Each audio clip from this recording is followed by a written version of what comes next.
Tout au long de la vie, quand l'organisme risque de développer une maladie infectieuse provoquée par un nouvel antigène, les globules blancs, et plus particulièrement les lymphocytes, ont pour fonction de lutter contre cet élément pathogène pour l'éliminer. Une partie de ces clones se différencie en cellules lutteuses, neutralisantes et tueuses de l'infection virale.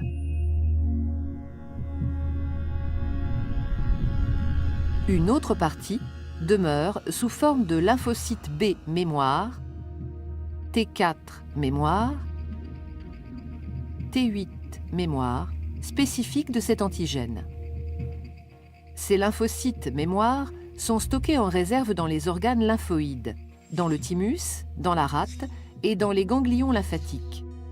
Ils ont la caractéristique d'être hypersensibles et très réactifs. Ces cellules mémoire ont une durée de vie très longue, estimée à plusieurs décennies. Lors d'une nouvelle attaque par un antigène déjà connu, les cellules présentatrices d'antigènes, comme les cellules dendritiques, phagocytent l'agresseur, captent sa fiche d'identité, son peptide, et l'exposent à leur surface.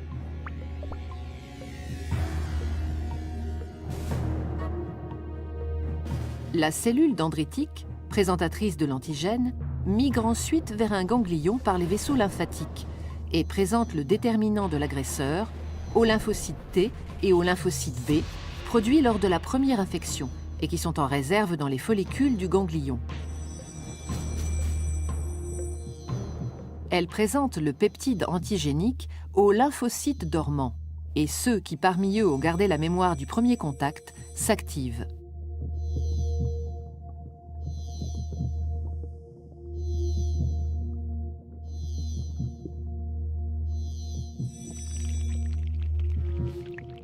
Les lymphocytes B et T entrent en mitose dans les follicules, ce qui entraîne le gonflement du ganglion. Les lymphocytes T cytotoxiques, comme les plasmocytes producteurs d'anticorps, partent alors vers le lieu de l'infection par les vaisseaux sanguins.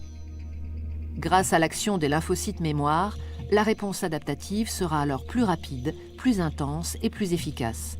Le sujet ne sera pas malade.